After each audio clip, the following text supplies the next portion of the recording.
I'm Allison Bukowski, and this is the CustomerX Files. I'm delighted to bring my years of experience supporting, building, and leading customer marketing and advocacy initiatives to the amazing community that supported me throughout my career. I've always been committed to moving CMA programs from transactional to engaging, multidimensional experiences, and this podcast is no different. Each episode, I'm joined by an incredible thought leader within the customer marketing and advocacy space, generous enough to share insights, knowledge, and experience with all of us, the CustomerX community. Brought to you by the PeerSpot Network, nothing is off limits. If it has to do with the customer experience, we want to talk about it. And just as our industry continues to evolve, so will this podcast. Several days after each session, we'll invite all of you to join in a live Q&A session with our guest. So let's get started. Hello, everybody, and welcome to another episode of the CustomerX Files. I am Allison Bukowski, of course, but on this episode, I am joined by Jeff Gable, Customer Advocacy Lead at ServiceNow. Many of you already know Jeff. He's a seasoned advocacy professional who has supported every side of the customer advocacy cube, from managing global references, creating award programs, building case studies, and generally just amplifying the voice of the customer. He's passionate, I can attest to that, about relationship building and creating a hospitality forward approach in the way to treat customers and internal stakeholders. Jeff is a New Yorker at heart, but resides just outside of Boston and can be found most of the time on the tennis court or in the kitchen cooking up new recipes. And I can say, Jeff and I, we didn't bond over the tennis court, I'll tell you that much, but we have bonded over food. And I think it's worth mentioning, fun fact, that we actually got to know each other through this community, being connected on LinkedIn, attending a couple of conferences together, and we've just grown to become friends as we've exchanged ideas and information. And Jeff is my go-to source when I want unbiased feedback on something that will always put the customer first, which is exactly why I wanted Jeff on the show. Thankfully, he graciously accepted. I'm really excited to have this conversation about building bridges with internal customers and stakeholders. So welcome, Jeff, to the show. Thanks so much for joining. Thanks for having me. It was a pleasure. Well, I am certainly excited to dig in here. And I think that one thing, if anything, that all of us in this field of customer marketing and advocacy can agree on is just the critical importance of relationships. So we've described ourselves as connective tissue, glue.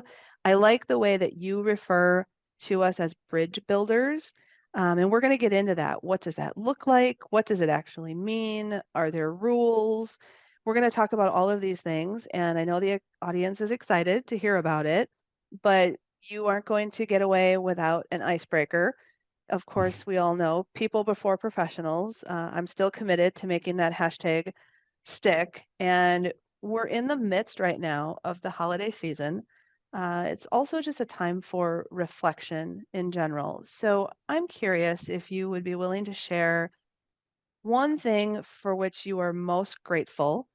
And then, of course, there's food component. What side dish can you not be without on the holiday dinner table?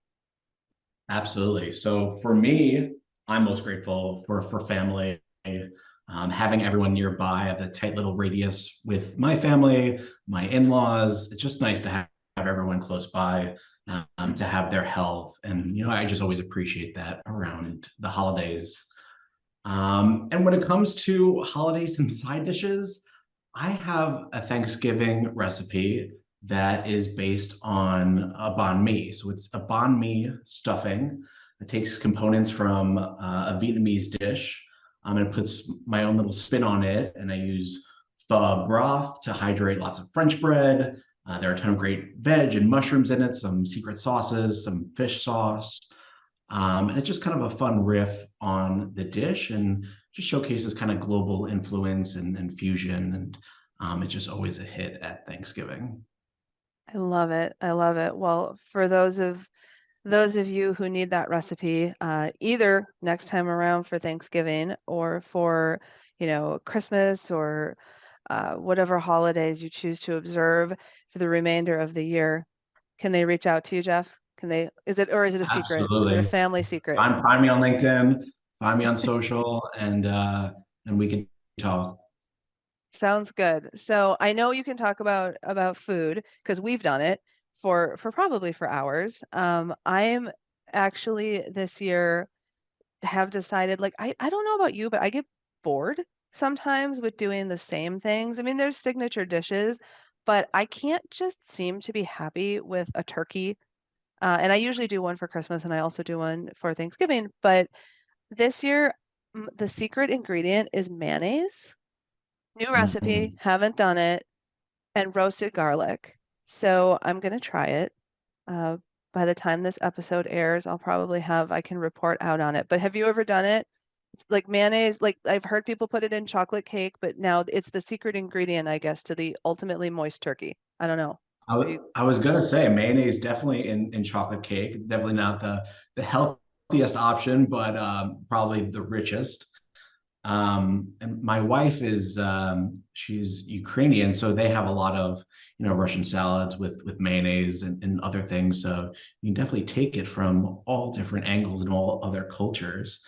But yes, you could also do it with turkey as well. I think you can cover it, and it would come out very juicy. So I'm here for it. Okay, we're gonna find out. And I actually I hate mayonnaise as a condiment, but it seems to rescue a lot of things. So we'll see what happens with that. And in the meantime, let's get back to talking a little bit about business. I have a feeling we'll end up incorporating food again in here somewhere, but we'll get back to the business chatter. And let's just start with some basics because you've had an illustrious career in customer advocacy. You have done a lot with a lot of different aspects of it. So, how did you get started within this field? And then what makes you stay put? Absolutely. So I've always been this bridge builder throughout my life. It's something that comes naturally to me. It's something that I love to do. And I say this because I believe that building bridges is a key principle within customer advocacy, being able to connect the dots, support your community with people and new ideas. And really, whether you're matchmaking two friends, which I've done before actually at a pop-up dinner, and they're now happily married, or introducing a prospect to a satisfied customer, the skill set is the same, just understanding people, understanding connections. So now to really answer your question, I fell into customer advocacy by accident, as I imagine most people do. I was working for an organization that supported incredible entrepreneurs, and my job was to identify and matchmake connections throughout the organization. So anything from advice, fundraising rounds, legal expertise, real estate deals, helping them form bonds, throughout their journey and make sure that they felt connected within the community. And I love that. I love to see people light up when they get connected, and that had led me to my first, tech SaaS advocacy career. And it's took off from there, and it's allowed me to meet some really incredible people, which is why I stay in this community.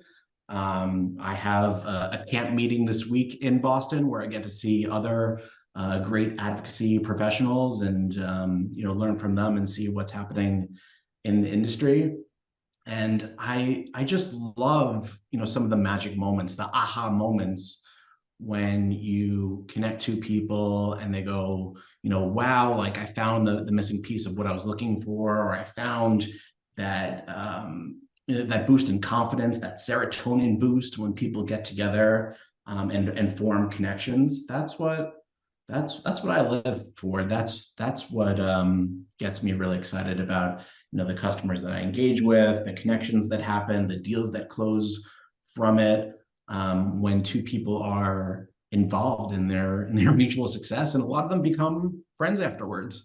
They get connected on LinkedIn. They keep in touch throughout their journey.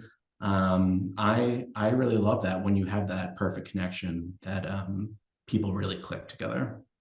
I I love that. And you said mutual success. I'm going to come back to that term because I think that's perfect. And I think it's sort of the thematic element really of our conversation today. And it sounds like if you decide to give up on the advocacy gig, you can do matchmaking.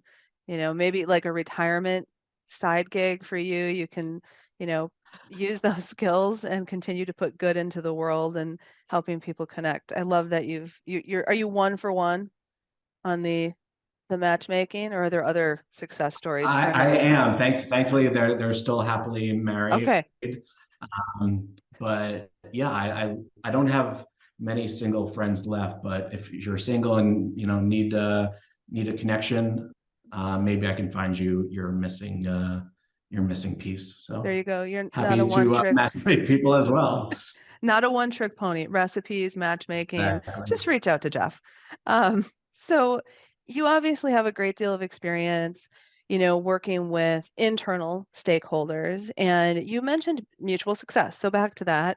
And it's important, of course, for closing deals and seeing people connect, but then also internally with those partners and those stakeholders. And you're within a large organization. I'm curious, could you share with the listeners who do you engage with the most?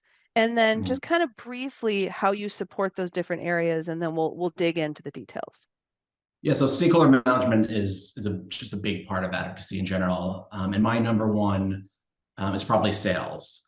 I go to battle for them. I get in the trenches on their deals, and I know how to speak their language. So I'm able to talk with them about what's happening in the deal, who are some of the key players, where there's the most need for things like references. But I also talk to them about case studies, stories.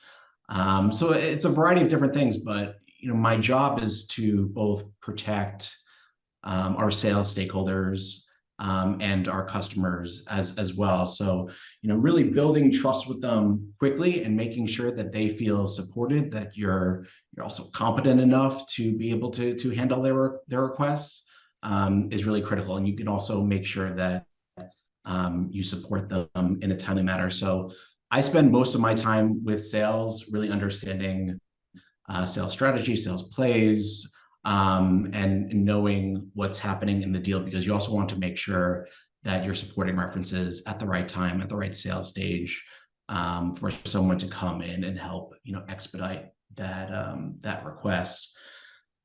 I would say the second closest, stakeholder management is my internal advocacy team. There are storytellers. There are other folks focused around, PR. Just making sure that I'm building great advocate relationships with our customers to fulfill all the needs that we have, whether that's a case study or a PR request. Be able to fill that funnel and make it really seamless. And I think the most important component when you're dealing with other folks in your advocacy team is that handoff. So you're building a really great relationship with your customer, and now it's time to introduce someone else, pass them over to a colleague of yours who's going to help further showcase their voice, showcase their success. So creating a really clean handoff when you introduce your advocates is critical as well, because they want to feel supported. They want to feel safe. They don't want you to feel like you forgot about them.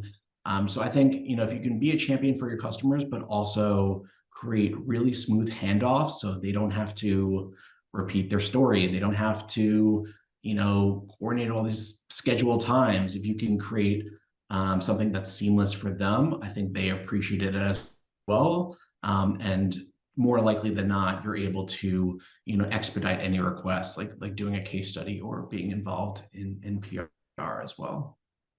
That that's a great point, and I think that we all know that the relationships are important, but you're highlighting the reason why. And one of those you just mentioned is the ability to be more effective and efficient when you need to facilitate kind of the next level, taking something to a story or a case study or something like that. It is a lot easier to get that done when it's backed by a very strong relationship, right? That ask becomes so much easier if you can do it that way and lean on that relationship. Absolutely. And you're showcasing why as well. Think that one of the key roles with advocacy is, boosting their confidence. Sometimes you have customers who aren't sure that they want to share, or they think their story isn't, worthy of being in lights and on billboards. So you're boosting their confidence as well. You don't want something to happen between those handoffs where they either lose interest or lose focus. You're constantly building their confidence, showcasing this trust and relationship, and explaining why you're handing them off to someone else to look after for a set period of time, being able to check in with them, see how is the experience going for you. So I like to make sure that service is white glove, when you can really make sure that they feel supported. And I think customers appreciate that. Absolutely, 100%. And I want to go back just for a second, something that you mentioned when you're talking about sales, and I think we'll spend a fair amount of time today talking about sales, but you called out you spend a lot of time understanding the sales strategy and the plays or the individual deals themselves. And I want to call that out because I think at times advocacy and reference management in particular has become very, very transactional on both sides of the fence. And what I mean by that is a request coming in from sales and you're not getting a lot of detail. Or on the other side, we're not digging into it. And therefore, we're just sort of, okay, here. And we're tossing references that maybe aren't the best fit. Can you just talk a little bit about that and how you kind of get in the trenches with them and understand the true thought process? Absolutely. So there's a few scenarios where sales will come in and they'll give you either limited information or they'll want someone specific, which is sometimes even more dangerous. Um, when I get a new reference request, I think it's important that you talk through the deal, the landscape, the audience, because you want to make sure you're matching audience. You want to understand what the timeline is of this deal to make sure that do they need it tomorrow or can they use it in 3 months? And what questions are most important to them? Sometimes if they don't know the answers, that is that could be a red flag. So you really want to pry and make sure that you understand what's happening in the deal and what they really want to talk about. Because references, as I don't love the term references, but I like curated connections. And I think that's an important verbiage when you're talking with customers, when you're asking them, hey, can you chat with X and Y prospect or X and Y customer? I think that this is a curated connection specifically for you because you went through a similar challenge. And I think you can help them overcome this hurdle by explaining, your thought process and what you went through and how you actually overcame it. You want to inspire the next generation of builders and customers. So I think that verbiage is really important. The second scenario where a salesperson comes in and says, hey, I want X big brand, this multinational company, I want them to be the reference. Well, they're not always at your beacon call. We can't always secure X company to take this reference call. And are they even the right fit for the Exactly. needs of your deal? Do you want them because they're a big brand, or do you want me to curate a connection that's based on some of the challenge that you've shared? So you want to help steer salespeople and make sure that they're not coming in the wrong mindset. Your job is to make sure that they can feel calm, that they can feel that you're a trusted advisor in the process, and that it's not just picking a book off the shelf and saying, here's the book that you're looking for. It's tell me about what you like to read. It's tell me about Yes. what's most important. If it was easy as picking up something and matching them with someone else, anyone could do it. But I think there is an art to references. I think there's an art to the hospitality that you deliver to these internal stakeholders, to your customers. And I think those are the critical components that make strong advocate programs or strong Yep. reference programs in how they operate. Yep. And And I agree wholeheartedly. I spent a number of years exclusively focused on fulfilling reference requests, and I know that it is not always easy, especially when you have to push back. Like you said, when sales doesn't volunteer the information that you need in order to go to the library, right, and use some strategy behind which book you're picking off the shelf, right? I mean, if you're looking for an adventure novel, you're not going to put yourself in the nonfiction section. So you have to have that information. And I know that that can sometimes make, or at least in my experience, they can get a little grumpy with you at times when you're prodding. But I think for me, it was making sure that the lines of communication are open and that you're always catering your approach to that particular stakeholder. So with sales, it would be about, but I want to do this for you and I want to make sure we knock it out of the park with the most appropriate reference. So I realize you might want Coca-Cola or Delta or, you know, Bank of America or one of these huge logos. I'm just pulling those big names out of, my pocket here, but it's not always the right fit. And here's why, and this is how I want to help you. So it it can get a little uncomfortable, but as you mentioned, having the confidence, both yourself and instilling it in the internal stakeholder is huge. Um, I'm curious with that, and we could take a left turn and we could talk about this for another 45 minutes, but that's maybe one of the challenges. I'm curious to talk a little bit more about challenges and the different groups that you work with and what kind of challenges are you facing when you're collaborating with them? We'll talk about how you overcome them, but for right now, what would you say are some of the big ones for those groups that you work with? Yeah, so with sales, it could either be, challenges that you're facing with references, not getting the information that you're looking for, but also, sales being blockers in, who are doing the references. So you ask a salesperson, hey, we have a deal in this, situation. We would love to ask X, Y, and Z because of X, Y, and Z. They can be blockers in their own right. They could say there's a negotiation happening, that it's not a good time. There's various things that they could say that would shut down the conversation immediately. So you sometimes have to read in between the lines. You have to, explain what's really happening. If you don't build that trust really quickly, if you don't use some language that, when I talk about sales language, I talk about really making sure that it speaks to them. If you write a 3-page, email to them asking about a customer, they might blow you off. They might, not respond. Advocacy takes a lot of resilience. It takes a lot of reading through the lines, about understanding the needs of salespeople as well, because they want to protect their customer. They want to protect their relationship, especially when you're dealing with folks that you haven't dealt with before.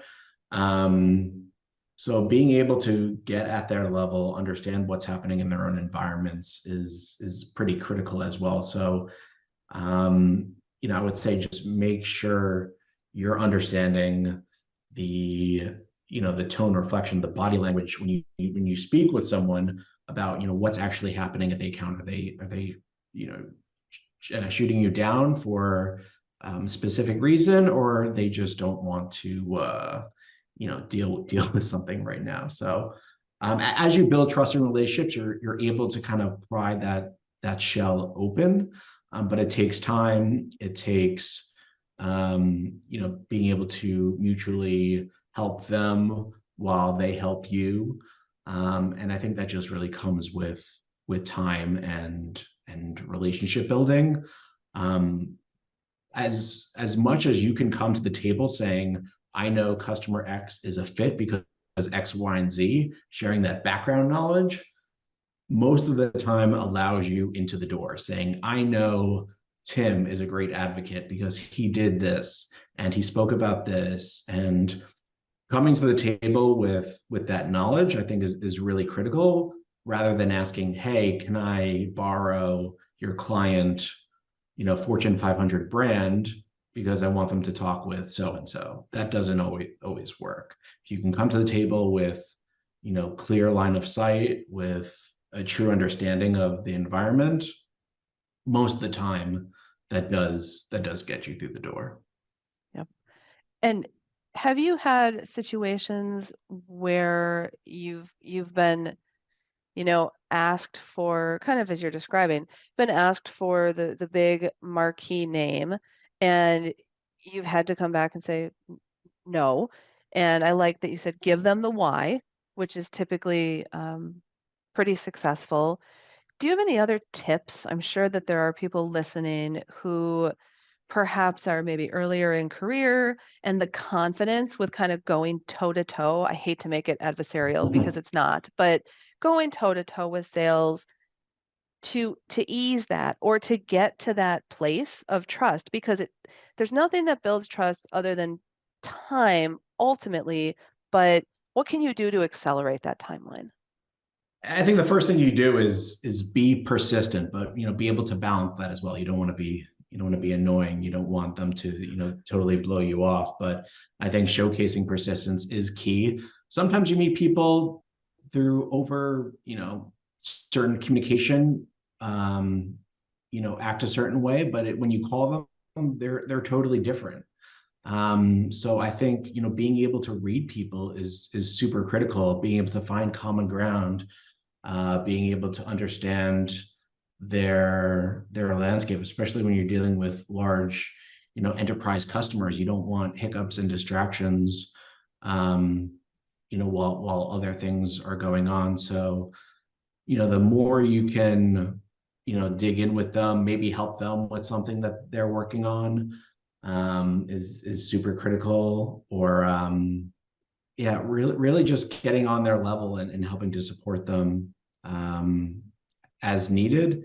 They'll open up their book to you, and backing everything up with product usage, stats, information that really show that you have understood the landscape and are not just picking them because of their brand name or something else. You can back it up with that intelligence as well. Yep.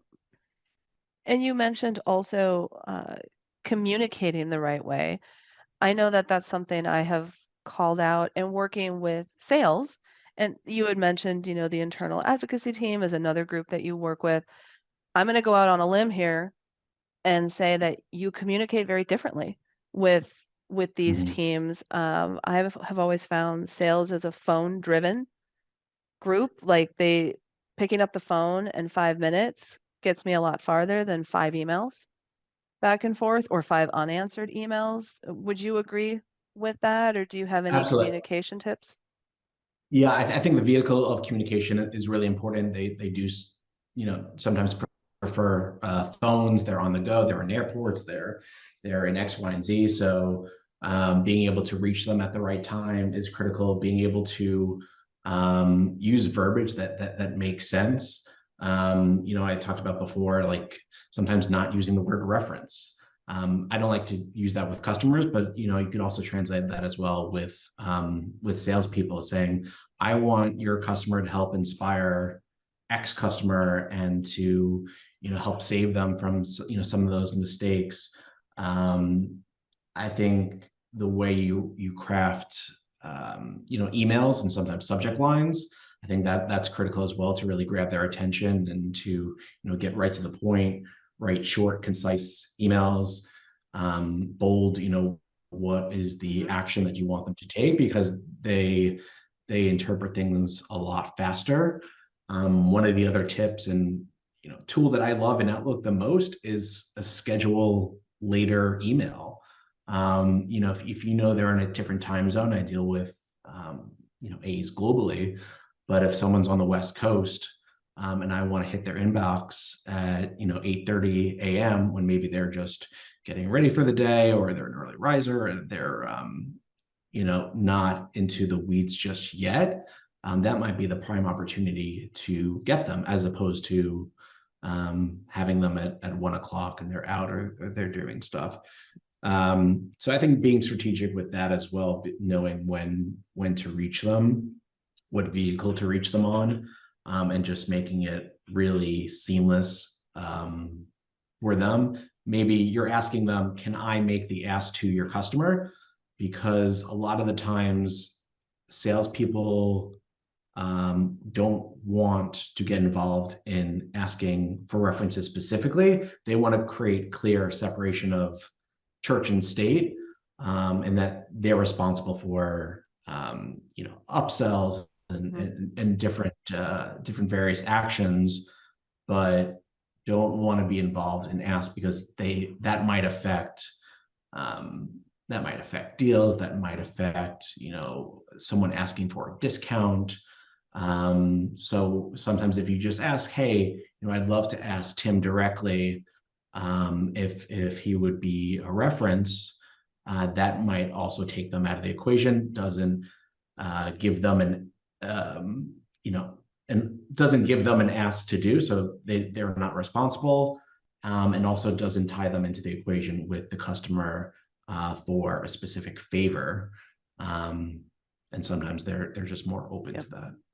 Yep. And back to your comment about what we call them, you already know I'm not the biggest fan either of the word reference. And it's not because it's not, eh, I mean, it's a noun, but it's not a terribly descriptive one as far as what you're trying to accomplish. So I'm with you 100% on what you call the request and what you're asking for can can be different. I mean, ultimately we all know what we're asking for, but how you position that is absolutely it can be a game changer. I could send one message, and if anyone is curious, do a little A/B testing on that. And I think Jeff, you'd agree with me. You will see a more positive reaction with a different twist on how you describe the ask or what you call it. Absolutely. You can also look at when you're psychoanalyze your customers, think about where they fit in terms of their profile. Are they a status seeker? Are they someone who just likes to be a knowledge expert and enjoys kind of giving back to the community? Or is this like a big pull where they're going to feel strained to actually do it? So I think breaking down each one of saying, hey, we want you to inspire someone else, or we know that you have tremendous expertise in X, Y, and Z, and we want you to showcase within your industry to someone else, and you'll be able to network and meet someone new. And this curated connection is actually mutually beneficial for you to, meet someone new and expand your network. Or if you're talking to someone who does these from time to time, say, we recognize we ask a lot of you. We'd be so grateful, for you to share your expertise. And just tapping into those personas, I think, are super critical and help with the ask, help expedite, the response. You want to make sure that your customers aren't dreading, hearing from you, like, hey, this person spoke to me last week. I don't want to, take another reference call. So I think, being able to know what's happening with your customer, to understand that there are other, they might be speaking at an event, they might be speaking with an analyst, in tandem, recognizing all of their contributions, tapping into what drives them to, engage with someone else, showcasing the mutually beneficial relationship, and also maybe the allure of meeting someone new in their industry they might be excited about. I love that. I love the connecting it to the persona, if you will, because we talk about that and it's something that I feel strongly about because we are people, right? We have this innate kind of what we're drawn to or what resonates the most. And we do that within advocacy with our advocates, right? You can Google it and look at all the different persona buckets that you can put advocates into. And I think you can do the same thing with your internal customers as well, because how you position an ask or how you're communicating with them. I've taken This is why I love conversations with you. It's like one nugget after another. I have copious notes. So for everybody listening, I will try to summarize. And when we do our peer perspectives, you'll have a chance to ask some more questions. I I would like to pivot just a bit, but keeping in mind something that you just said, knowing your customer. And obviously, right now, we're talking about knowing your internal customer. So we're going into, or we're in Q4 now, which depending on where your fiscal calendar sits, it can be a very stressful time of the year for everybody, but especially for our sales teams.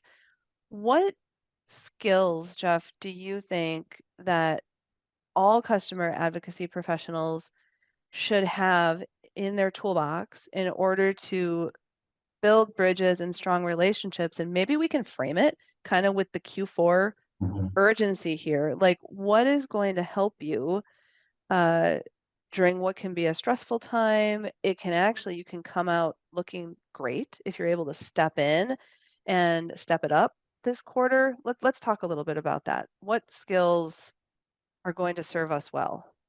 Absolutely. So I think there's three critical things. Then I'll give you a bonus as well as we talk about the holidays and stress. I think the first one is strategic thinking, knowing how to connect the dots, how you set up playbooks for account strategy, showing that you're, in the weeds with them, thinking about how this account might be used, or how you're going to leverage a reference at the right time. I think is really critical.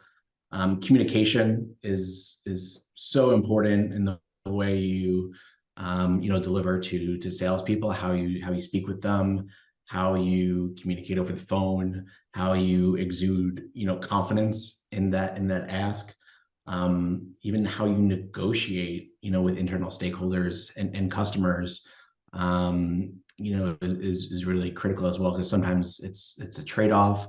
Sometimes you have to, if you hear no, you have to say, well, how do we reframe it and figure out other ways to engage. um, Being really resilient. Sometimes taking no for an answer is okay, but if there's another way in, if there's another back door or side door, being able to look for that as well, and figuring out mutually beneficial situations where you can still do this case study, you can still do this reference, you can protect the customer and get it all done. And when you talk about stress and Q4, sometimes you have to be a therapist. You have to be the calming voice when things are thrown together, when people are frantic, when people are under a time crunch, when there's sometimes senior leaders on email threads and it's a highly visible opportunity. You have to be a calm voice of reason with the right direction. So who are we going to use for this request? What do we know about them? The more information that you have on your customer base, the better relationships that you have with the customer to be able to maybe turn this around quickly and showcase kind of a swift action for something that might come up. The better you're situated for those type of fire drills, because fire drills will come up, and you have to be ready, and you have to be calm, and you have to be able to sometimes wrangle other stakeholders and say, let's come together, let's talk about it, let's understand what the needs are. I have someone in mind, but tell me if this resonates. um you have to stay calm, and then hopefully other people will exude that as well. They'll be calm because you're calm. So fire drills are definitely going to happen, but you have to be that fire marshal, be able to lead them, help them understand where the exits are, and get them moving in the right direction. Yep. I love it, and I love that analogy. You're kind of the master of the the metaphor or the analogy. And I like that because it does describe, you hear that within parenting, within being a good manager, like your team, your kids, whatever, they will match where you're at. And that means emotionally, that means from a stress perspective.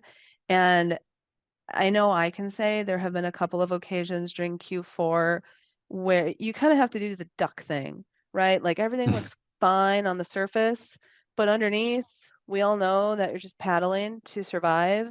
And be a duck, I guess, is kind of what I always felt my role in Q4, and just keep it together. And the nice thing is it does pay off in the new year if you can help get someone from sales through a stressful, high profile deal, as you said. That's that accelerant to the relationship building, right? When you can do that. I would like to I have just a couple more questions for you, but this next one is admittedly is a tough one. So, but I know that you can handle it. And it's about measurement and it's about metrics. So this has become essential to our roles. But I have always been one to say, but relationships are just as important, if not more so, to what we're doing. So have you figured out how to quantify your value as a relationship builder, as a bridge builder? Yeah, that's a really tough one. How do you showcase the relationships that you have, and put that on a dashboard? Uh, we haven't specifically, but from the experience that I have with our customers, there's a few things that I look at that really showcase how strong our pool is, how effective we are as a team. And it's everything from how quickly advocates respond, which is subjective because some people naturally take longer to respond. But sometimes I've had engagements where it takes, 5 minutes and they're like, yep, happy to engage. That's totally fine because the way you craft your email, the way you craft the ask, the focus on the customer, explaining why it's a great experience helps alleviate any hurdles, helps alleviate any doubt. You're queuing it up for them. You're making that seamless experience, and they're able to quickly respond saying, "Yes, I'm interested in engaging. I'm interested in talking with that prospect because I can relate to them." I think that's really critical. So being able to match opportunities quick, being able to get positive responses from our customers is really important. And just seeing, sometimes we have advocates who move to other organizations.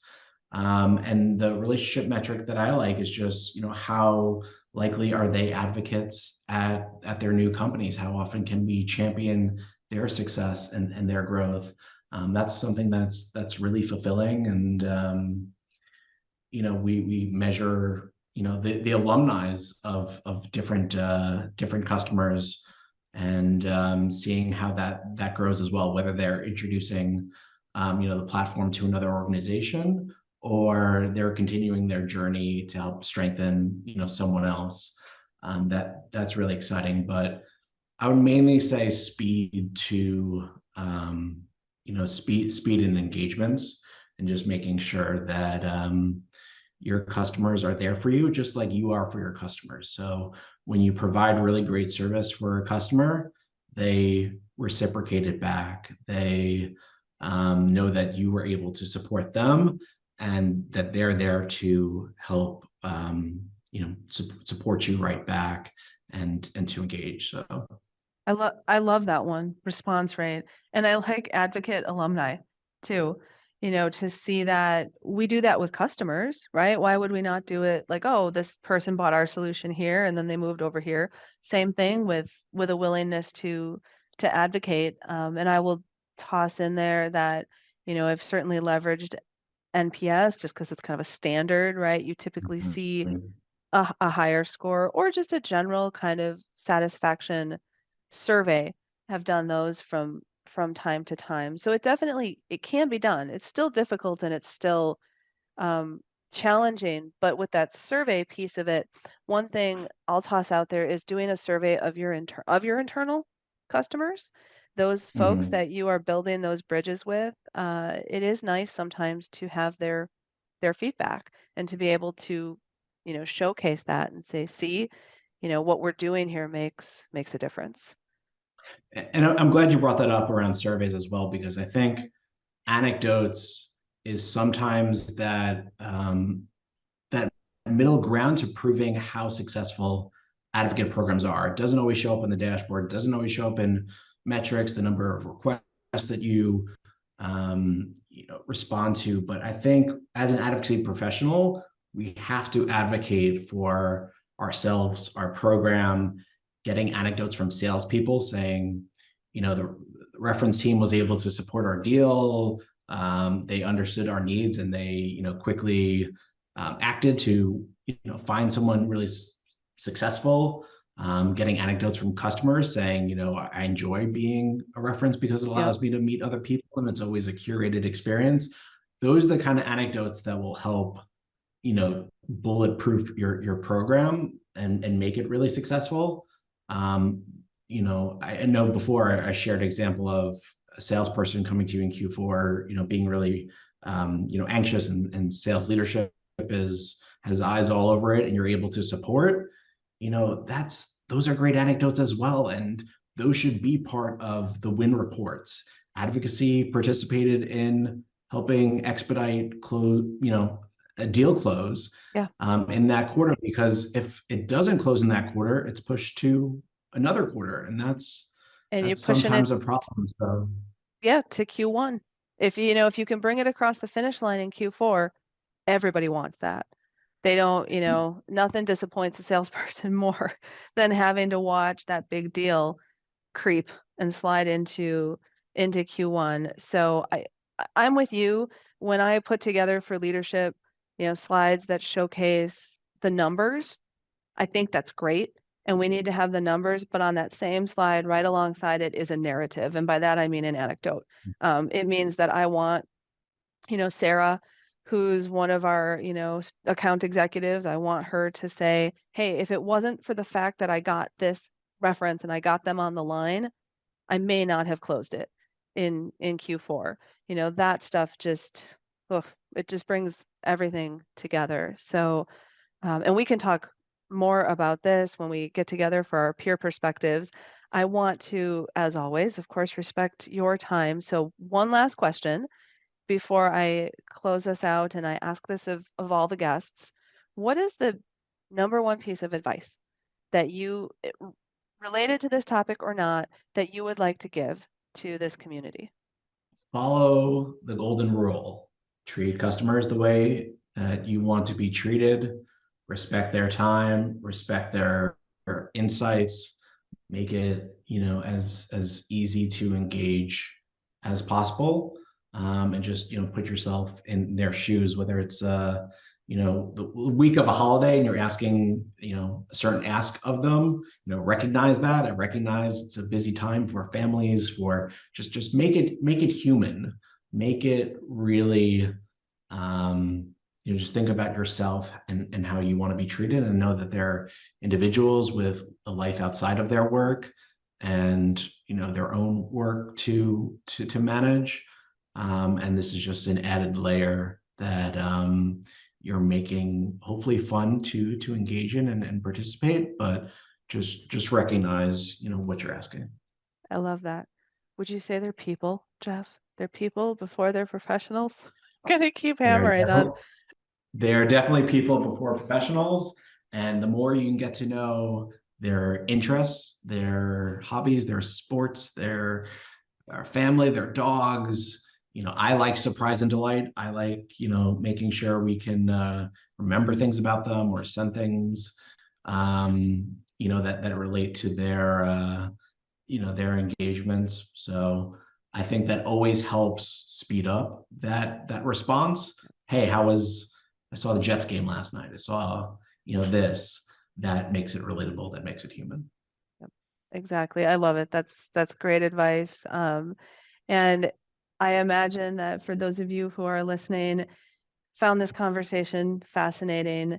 And as always, you may have some questions. Jeff brought up, I really do. If you could see my notebook, there's 2 pages here of notes. If you have questions about, well, how do I really get to know the sales plays? Or how do I learn to become more resilient? How do I become, ready to have that kind of toe-to-toe conversation with sales? You're going to get a chance.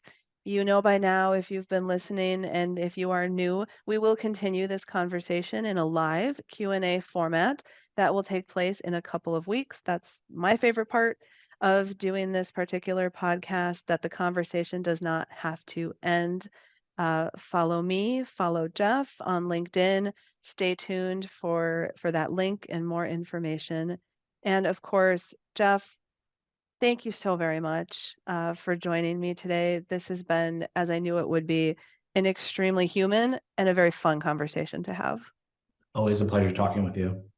Thank you. And thanks everyone for listening. We'll catch you next time. Thanks for joining us for today's episode of the CustomerX Files. Don't forget to follow me, Allison Bukowski, on LinkedIn, where you'll find information about our Peer Perspectives session, your chance to join the conversation live on each episode's topic, ask questions, and network with your peers. CustomerX Files is brought to you by PeerSpot. In a market full of hype, PeerSpot's buying intelligence platform is where tech pros go to get practical, reliable information on enterprise technology. You work too hard to build strong customer relationships. It's time to leverage those relationships in a way that maximizes value for your organization and minimizes customer effort. PeerSpot's approach to customer-driven content empowers customer marketers and advocacy professionals that strive to achieve the gold standard within their industry. For more information, check out marketing.peerspot.com. And to keep getting this show in your podcast feed every time a new episode drops, subscribe wherever you get your podcasts.